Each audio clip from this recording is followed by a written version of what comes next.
Hi, everyone, and welcome to another interview in my series of interviews reflecting back on the last 10 years of my business. I'm calling these 10 years, 10 stories. And I'm talking with the amazing people who have influenced my business journey across the last 10 years. Today, I am with the absolutely incredible Fi Mims. We were talking just before we started recording, and nobody has taken photos of me and my business except Fee. That's how fabulous I think she is. She's a personal branding photographer and exceptional with visibility and just personal brands in general. She runs an incredible community called Shine, helping business women show up more and be more visible in their business. And I'm just really excited that Fee's agreed to have a chat with me. Welcome, Fee. Oh, thanks, hun. And how could I say no? We'll always want to catch up more, and with our busy lives, we don't get to do it very often, right? So, No, we good don't. opportunity. It But no, I'm is. It's so fun. thrilled. Well, thank you so much for being here. I'd love to start with how you got into your business that you're currently in, because I know you've had an amazing journey throughout your career. So perhaps just give us a little taste of where you came from, how you got into photography, and how you ended up in your business. Yeah, no, I would love to. So I'll give the short story. I was one of those people who really didn't know what I wanted to do all through high school, university. I didn't study subjects that led me into any direction. And then I went traveling overseas to the UK. I love travel. And whilst I was over there, I mean, I'd always had this little thing about enjoying taking photos, but I had never really thought about becoming a photographer because I think probably in the generation we grew up in, parents wouldn't have thought that was much of a job, right? Yes. And I probably wasn't like exceptionally creative as a child either. Like I was in my own way, but it's not like I was taking photos from the age of 5 or 10. Anyway, but while I was overseas, I went to the National Portrait Gallery on my own one day and I saw these incredible large format portraits on the wall. And it's the one moment I remember looking at these portraits and going, no, that is absolutely what I want to do. So that was my turning point, really.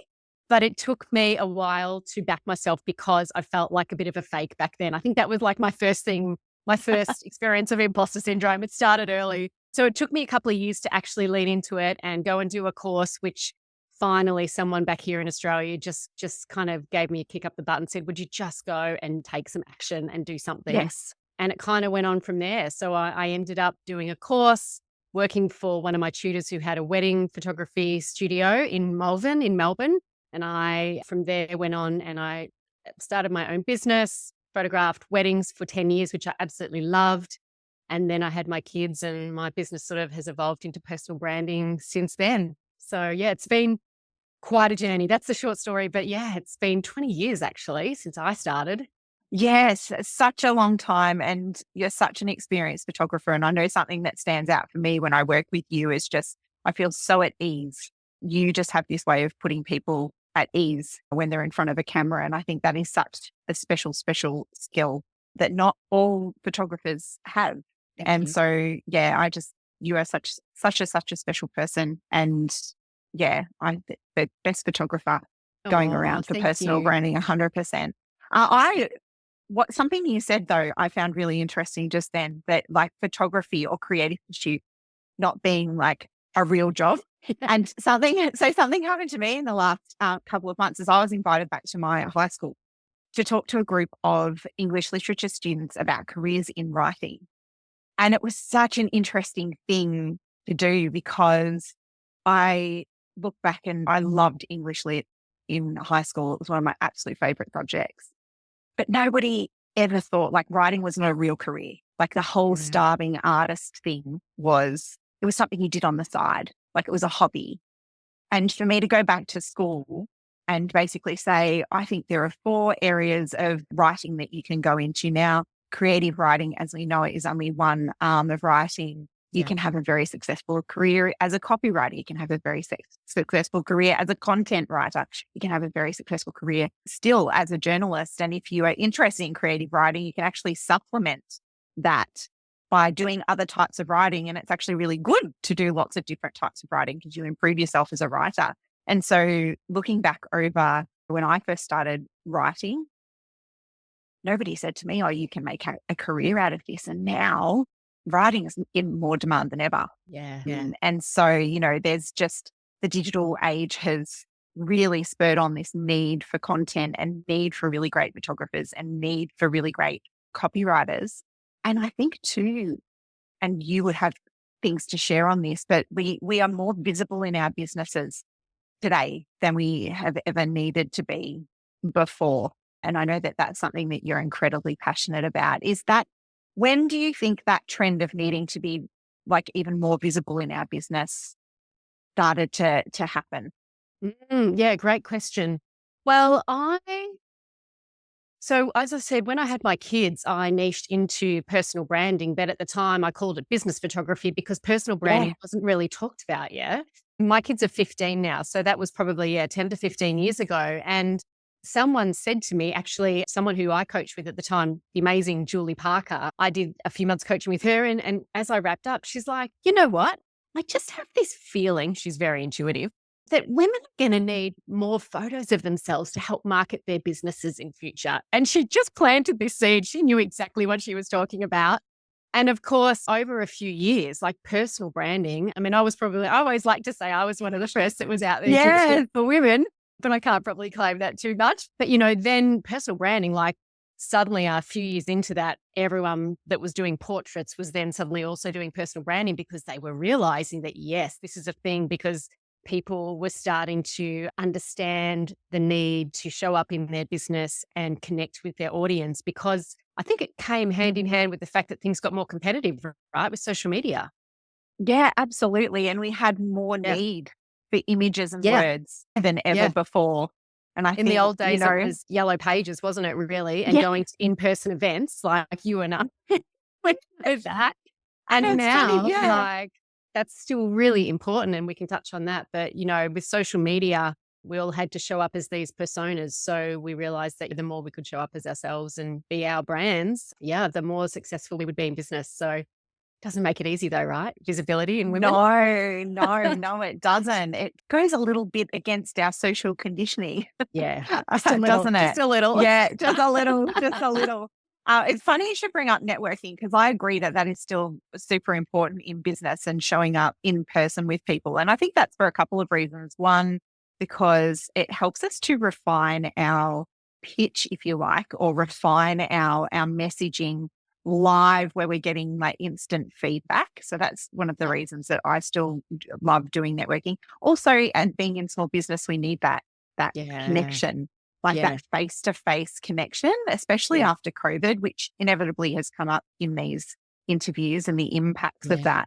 But being in person with people. And I have noticed that my networking, because as you know, I've got little kids. And so I had a few years there where in-person networking was really hard for me. Yeah. And so, but I'm saying to come sort of out of the little kid phase now, and I'm getting back into that face-to-face networking. I'm loving it. Absolutely loving it. And so it's really nice. And speaking of networking, we were chatting as well. We couldn't remember how we met. Like we've known each other for so long. I know. So long we can't even remember. We don't remember exactly how we met.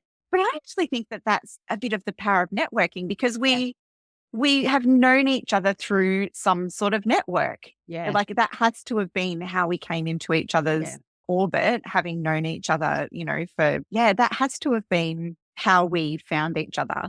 And is really a testament to the type of amazing people you can meet when you just put yourself out there and you go and you just talk to people. And look, just if we want to go back to visibility for just a second, like I agree that in person is exceptional, but one of the reasons we show up, like as we just said, is to connect with our audience. And there's so many ways we can do that. And in person is one of the best because I think it really fast tracks that connection, right? It breaks down barriers really quickly.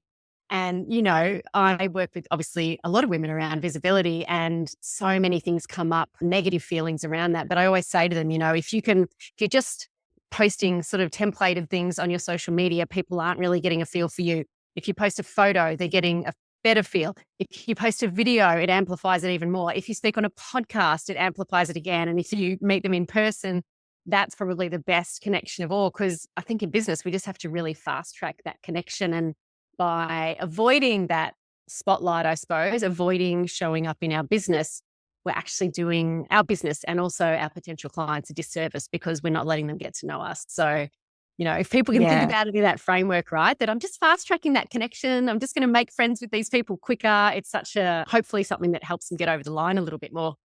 Yeah, absolutely. And I think it goes back a little bit to that premise of we don't buy from brands necessarily, we buy from people. Yeah, that's why we have brand ambassadors and things like that's why big brands go for those types of relationships because we have connection. And that's why user generated content and why using content creators and influencers and the rise of digital has introduced all of those things, and they're all very much linked to creating connection because we're in a connection economy. It used to be he who had the most money to shout the loudest won. Yeah. And they could, interrupt your day with their message whenever they felt like it on TV or on the radio or wherever you happen to be coming into contact with their messaging. But now you have this opportunity to connect with people who actually want to connect with us. And so we need to be using connection mediums to look to create that connection. And look, it can be very uncomfortable. Yes, it can be. But I think you mentioned it earlier, it's about social conditioning a lot as a woman, right? We are brought up with the messaging of be nice, be fairly quiet, don't say too much, don't be too loud, don't get on a soapbox, don't be overconfident. We've all grown up with that messaging. And I think, unfortunately, I think we're the generation that just has to learn the tools to work through that shit. If I can Yes. and hopefully our daughters, and my daughter's a 15-year-old, and one of the things I love about her is, she doesn't take bullshit like I probably did when I was her age. Yes. And I think hopefully, I know not all kids necessarily go in that direction, but hopefully we're building a stronger, more resilient generation of kids that don't have the gender issues like we potentially did. And the next generation hopefully won't have to feel like it's that hard putting themselves out there. Yeah. Yeah, absolutely. And I think for me as well, I think every generation of women has forged something along the journey. But what's, makes me feel confident, I suppose, that I'm having an impact on my girls and women in my generation are having an impact on our girls is that we're the biggest group, we're the biggest generation of women to be running our own businesses. And for them to be able to see us do that and see the opportunities that are available to them and see how we're doing things a little bit differently than perhaps our mums did it is a really, really nice thing because I truly believe in you can't be what you can't see. Yeah. And so it's such a great thing for them to be able to view the world through that different lens. Look, and whether or not they go on to run their own businesses or I've got one who is so exceptional at delegating. And she's only 5. I have no doubt that she will probably be a CEO one day. But, whatever direction that they go in, they're seeing that there's opportunity and that they're seeing that even down to take it in a little bit more personally, I suppose, back when I was a kid, I loved footy and I wasn't allowed to play footy. Yep. And now my girls rock up to Auskick every weekend and they're playing footy and they see AFL women's teams playing footy. And to them, they don't go, oh, I can't play footy. On their list of things they want to be when they grow up with, a vet and an RSPCA inspector and an illustrator of children's books is I want to be an AFL footy player. And that's something that is possible for them now and they can see it. Yeah, I'll tell you a quick story about my daughter Poppy. So a couple of years ago, she had this thing about wanting to be an airline hostess, and my hat off to an airline hostess. Anyone, it's like, it's a great job. But we were like, well, hang on, have you thought about being a pilot? And she had not entertained the thought. And when we explained to her, like, this is the job you could really do. Like, why don't you aim just a little bit higher? Like, now that's what she talks about. She's doing aviation as one of her electives at school this year. And you know what? She might not even take that path, but it's like we still have to build those ideas in their head. But like you said, also they are seeing those opportunities more, but there's still those stigmas out there. There is, right? Yeah, absolutely. Absolutely. There is. We need to be aware of them so that we can see them. I think seeing them is part of the challenge. Like we need to look for them, identify them, be aware of them.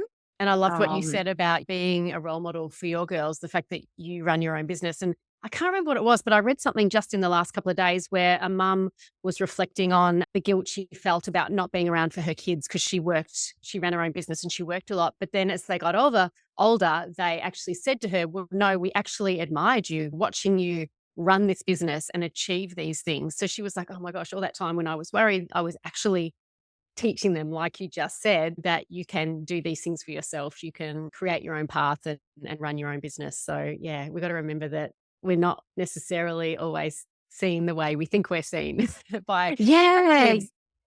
absolutely. And I think something interesting that I'm fairly certain it was Grace. I can't remember what her name was now. She was the CEO of NAB at the time, I think.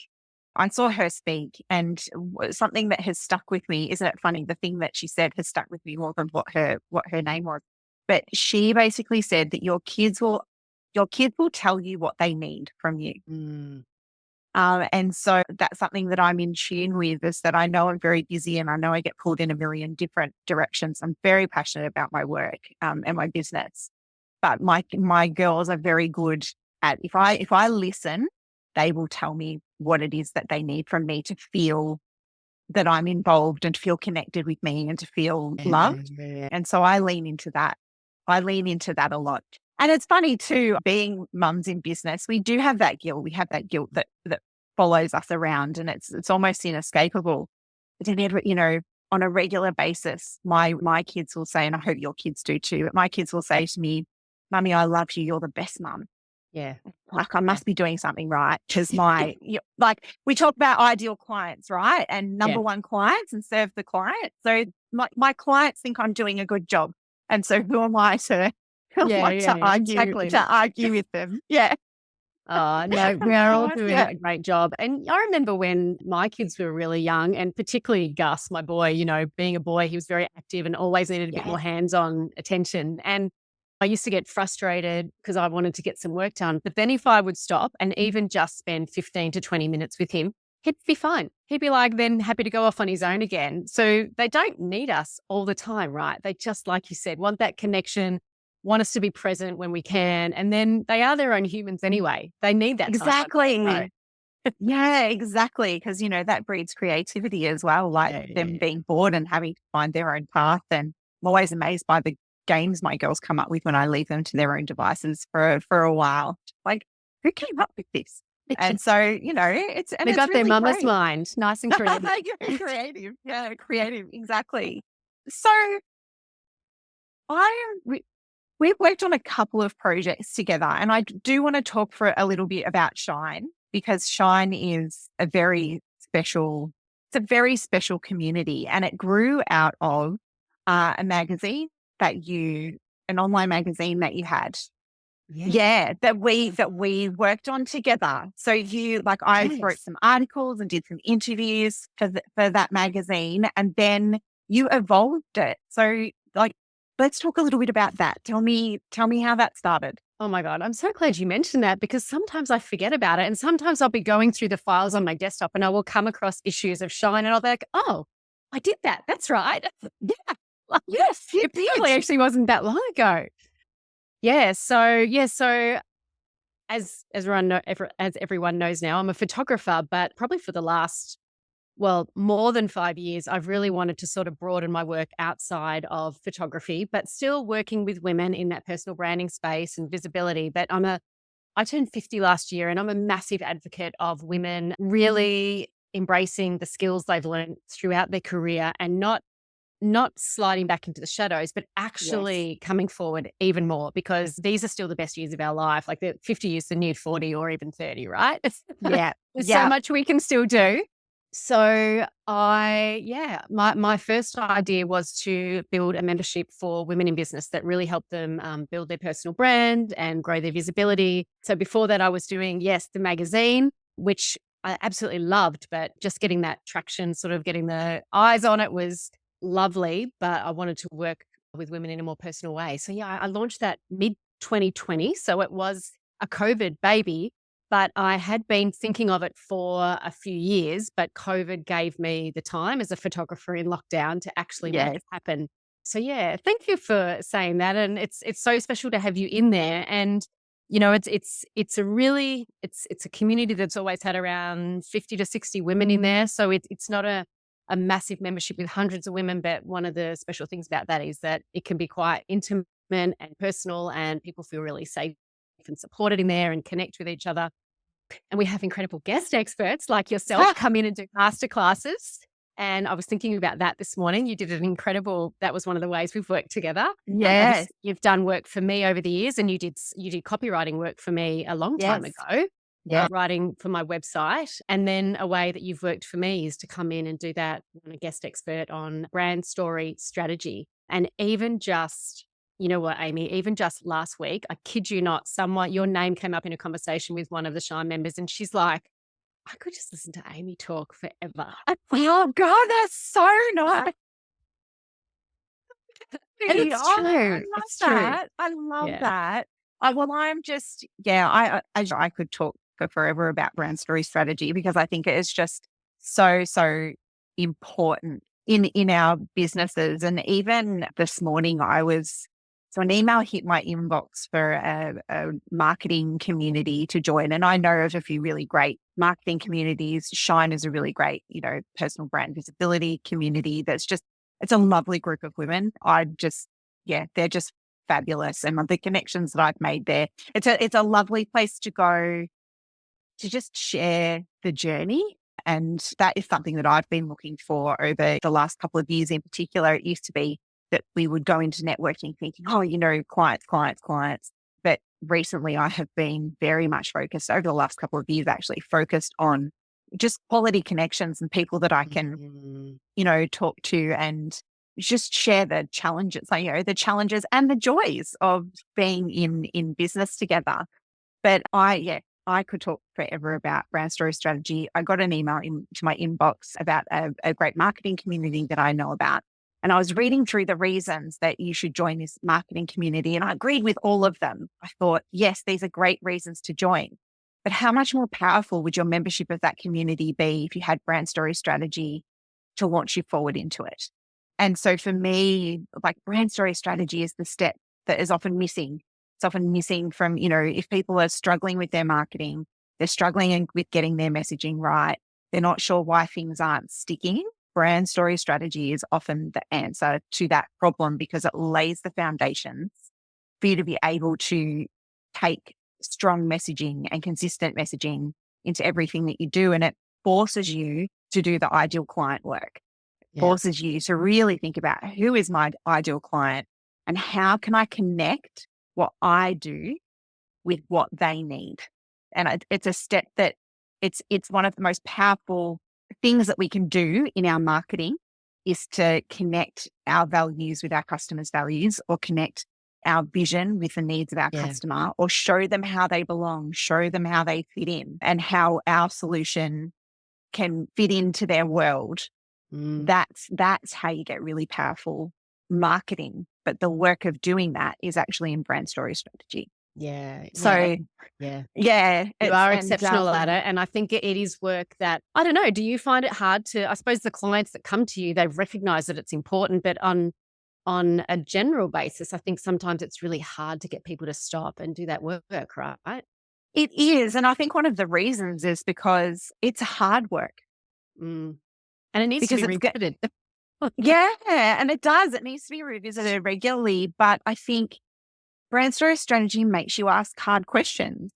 Possibly questions that you've been hiding behind and not really wanted to ask or know the answer to. But when you bunker down and you ask the hard questions, you'll get answers to those hard questions and they won't feel quite so hard anymore.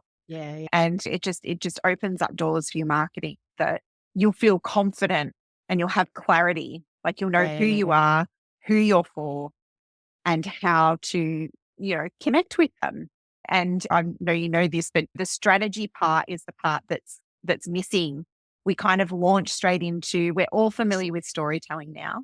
Back when I first started, I had to explain brand story every single time I spoke about it because nobody knew what it was yet. But what's interesting is that it often gets confused with storytelling. So people go, oh no, I have a great brand story. It's on the about page of my website. And I'm like, actually, that is brand storytelling. And it's a super, super Yeah. powerful tactic to use in your marketing. But unless you have a strategic driver behind that storytelling, then it's possibly not having the impact that you want it to have, or telling the story that you want it to tell Yeah. in a way that will connect with your audience. So so it's but of course I have my workshop now, which is going great guns, and I'm having a lot of fun.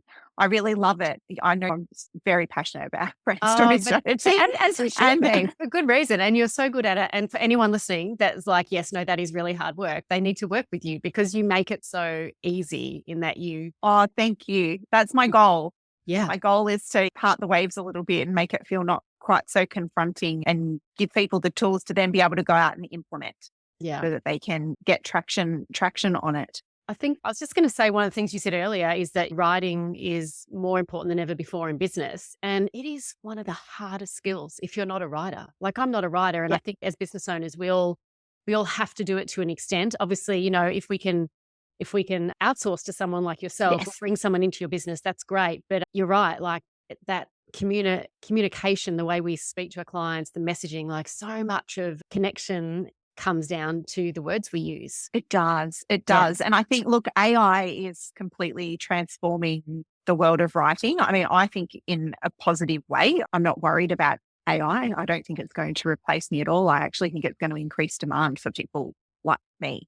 And it definitely removes the blank page problem for clients. I have several clients that I work with where I encourage them to use AI to help get them started, to help get them going. Yeah. But it is just a tool, and the tool is only as powerful as the person using it. So I think, writing it, but the thing about it is it's a skill that can be learned. Yeah. You can learn how to do it. Yes, like all things, some people have a more natural aptitude for words. I mean, I've loved words since I was tiny, and I could string a sentence together before I could walk. But does that surprise you? You're good at both, Amy. Very good at both. And so I think, you know, it does. Marketing our small businesses demands more of us than ever before.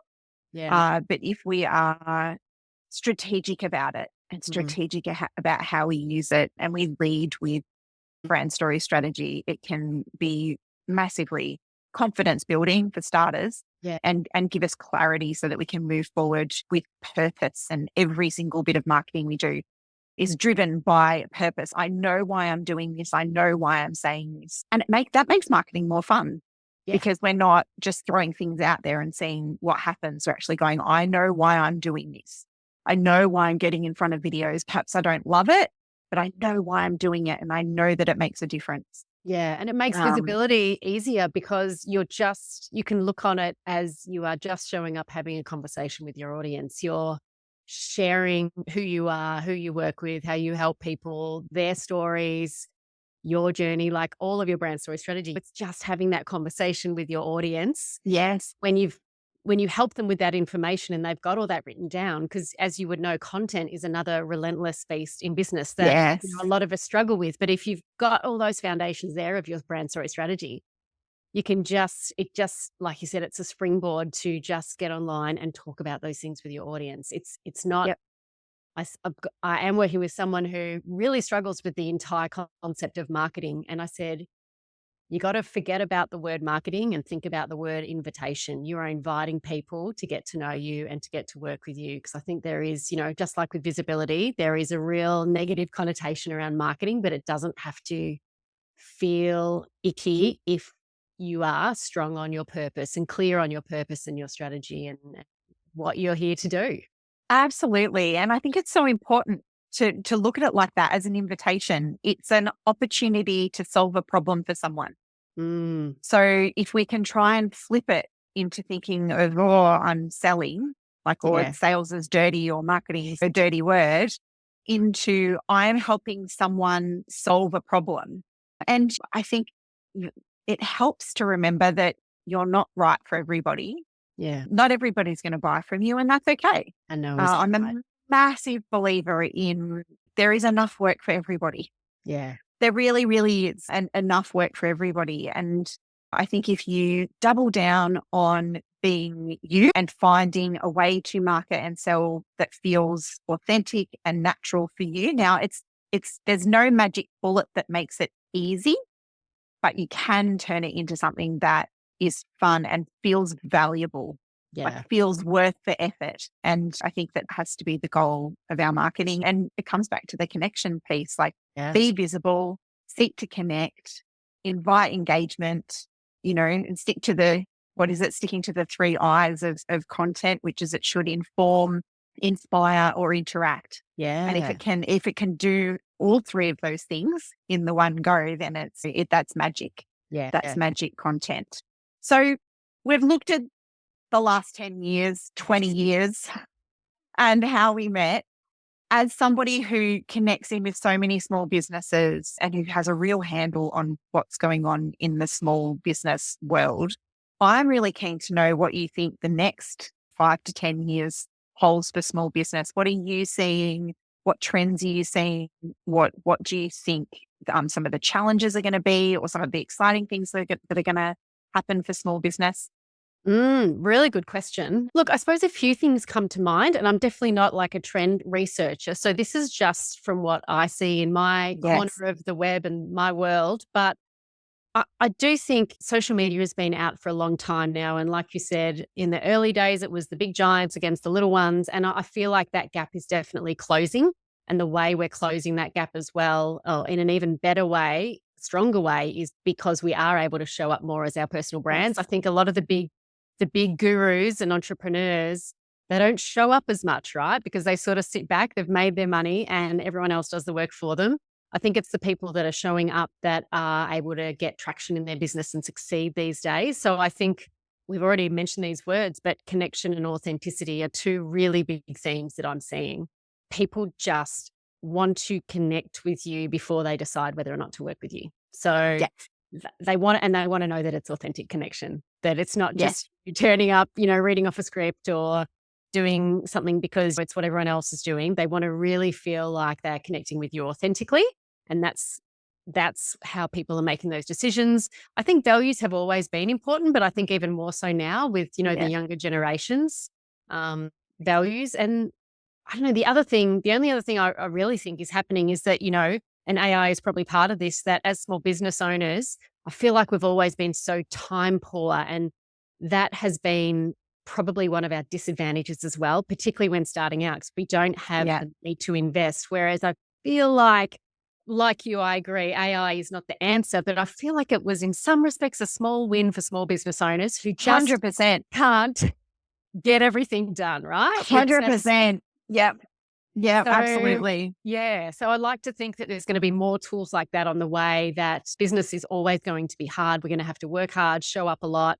We do it because we're passionate about it. But I feel like there's going to be more tools. God knows what the world's going to look like in even just 10 years' time. But I know. Even in 5 years, I think 5 years. we've seen so much. Mm, Technology is it's absolutely exploding mm, everywhere. yeah. And it's funny because I do think that marketing has been one of the industries that has been most disrupted by technology in Mm, good ways and in not so yeah. good ways as well. It's the catch-22, I suppose, that technology has made it possible for more of us to compete, but Yep. it's also increased the small business burden Yeah. in some ways. And we have to learn to love it. We have to learn Yeah. to love technology. We have to learn to love marketing. We have to learn to love these things to have a Absolutely. successful brand, Yeah. which is such an interesting thing. It's all just part of the journey, part of the puzzle, isn't it? Yeah. And you Yeah. said earlier that storytelling it's always been popular, but it's been talked about a lot at the moment. Yeah. And I was listening to a podcast this week and someone said that, like, I think some guy was asked, what do you think brings people success in business? And his answer was quite simply, I think people who can tell good stories are the ones that succeed. And to an extent, I think that is true. It's not your only skill, but that ability to capture your audience again through your words, through your storytelling, which comes back again to being personal, sharing your journey, sharing your work, your clients' journeys. That ability, because I think a lot of us do great work, but to be able to articulate that in a really engaging way is hard. And again, that's where you come in. Yes. again, comes back to connection, authenticity, but throw storytelling in there. And when you listen to people talk on stage or in a podcast, who is it that you remember the most? And it's generally the ones that tell the best stories, right? Absolutely. And I think just to add to that, it's about the people who tell the best stories, but they tell stories that allow us to see ourselves in that story. And for me, that is the gap that brand story strategy closes. Yeah. So it becomes about more than just this is my story. People can actually see themselves like in your narrative. They're like, I have felt like that. I have experienced those same challenges. I know what it likes to turn up and feel that way. Or I've had something similar happen to me in my business, because that's why we tell stories. And any of the best stories in the world are amazing because we feel connected to them. The reason they're the best told stories in the world is because each of us in some way, shape or form sees ourselves or an element of ourselves in that story. Yeah. And that's why things, resonate, and why storytelling is just so important. Yeah. And that's why I love Netflix too. Exactly. I say to my kids, if I wasn't a photographer, I would love to just sit and watch movies all day because, I don't know, just at the end of a good story, I love it. It's that feeling. And I think so. Well, and here's a hot tip. If you want to get better at telling stories, have a look at how Netflix does this is the thing that's coming up in 2 minutes. See how they break a whole story or a whole series or a whole thing into that 2-minute preview or that 2-minute trailer or that 2-minute. How can you follow? Because here's a secret that's not really that big of a secret. Storytelling is a formula. Yeah. There's a formula to storytelling, and you can learn how to tell good stories. It's a skill. It's a skill that you can learn. You can learn how to build the formulas. You can learn how to layer. Because I studied film and television at uni. That's for people who don't know me. In a past life, I was a film and television producer. But one of the, stories is the thing that we studied. We studied film. We understood how stories were constructed. We understood how they got put together. There's a great book. I mean, it's a tome. It's about this thick encyclopedia, but it's called The 7 Basic Plots. And it is basically all the best stories in the world follow one of 7 basic plots. Wow. And we talk a lot about the hero's journey. So the hero's journey is one of 7 basic plots. It is a formula for telling a story and these formulas go back to prehistoric times. We've been telling stories since the evolution of man.